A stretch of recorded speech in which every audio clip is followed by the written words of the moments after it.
Good day, everybody, wherever you are watching from. I hope you are doing great today.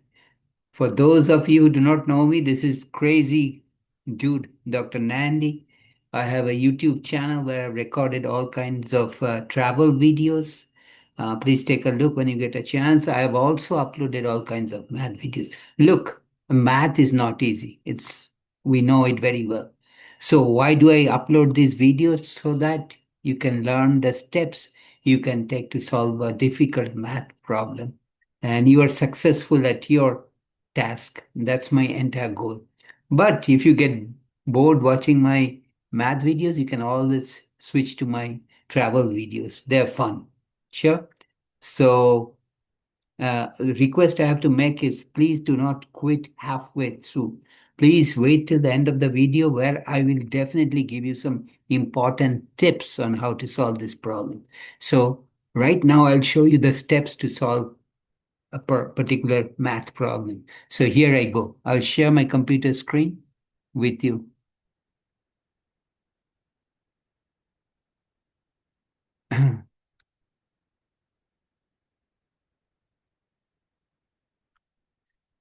The local Chamber of Commerce conducted a survey of 1,000 randomly selected shoppers at a mall. The data are summarized below. So we have the gender, male, female in the first column. Then we have three other columns, clothing, shoes, and other items they're purchasing and the total of each. So male clothing is 75, shoes 25, other is 150, total is 250. For female, clothing is 350, shoes is 230, other is 170, total is 750. And then we have the total of each column, clothing, shoes, other, everything added together. The total of the three columns, clothing, shoes, and others, add together you get 1000, and if you add the two rows total together like male 250 and female 750 also get 1000. So the first question, what is the probability that the shopper is a female? So maybe I can move this a little bit up, okay, and then work with this. So first question, part A is what is the probability of female? So probability of female is the total of female divided by sample size. Total of female is 750 as you can see, and the sample size total is 1000, which is 0.75. Part B.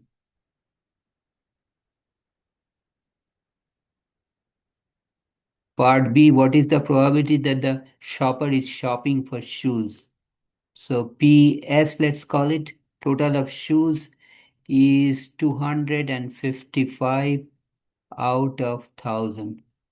So total of the shoes column is 255 as you can see the second column, and the total sample size is 1000, so it is 0.255. And then C, what is the probability that the shopper is shopping for shoes given the shopper is a female? So let's do this one.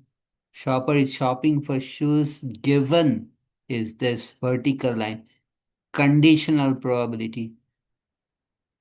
Okay. So the event female has happened first. Out of the total of females, how many are purchasing shoes? So the vertical line indicates conditional probability given. Given F means that event female which is after the vertical line. That's the condition that shopping for shoes are females. So females have happened first. So we look at the total of the female row, which is 750. And out of which, how many are females? The females for female, out of the total of females of 750, how many are purchasing shoes? 230. So we look at the intersection of the female row and the shoes column is 230 goes in the numerator, and in the denominator, because the female event has happened first, the total of that row, female row, is 750. So out of those 750 women, how many are purchasing shoes? That is the proportion they're looking for or the probability they're looking for. Okay, so 230 divided by 7, I'll use my calculator, is 230 divided by 750, and that is equal to 0.3067. 3067. Okay. So understood what is the conditional probability is the shopper is who's purchasing is a female. Out of the total of females, that is the condition female. So that goes in the denominator, the total of the female row. Out of those females, how many are purchasing shoes? It's 230 out of 750. So let me move this a little bit up. And are the events female and shopping for shoes independent? Okay, so let's look at the event. Okay, probability of uh, shoes. We have already calculated that is 0.256. Okay, and probability of shoe given a female is 0.3067. Since probability of shoes, which we calculated as 0.256, is not equal to probability of shoes given a female. Therefore, the sh- events, oh, sorry, therefore, the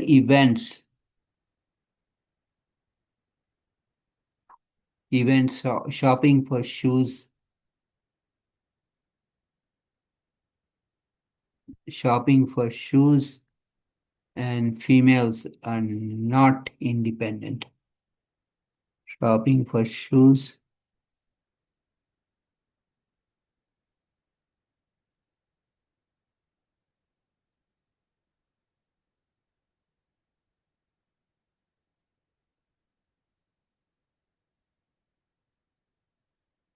shopping for shoes and female are not independent.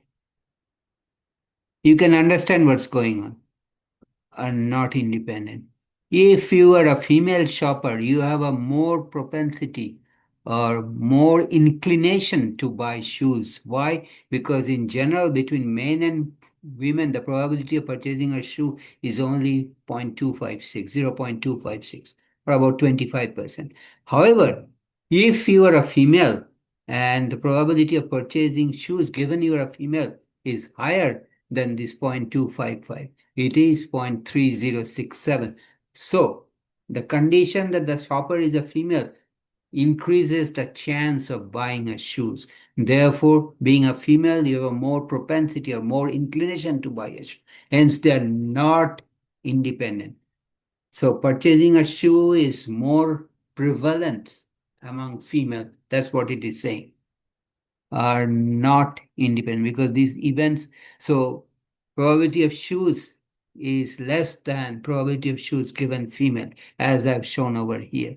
So more chance for a shopper who is a female to purchase shoes are not independent.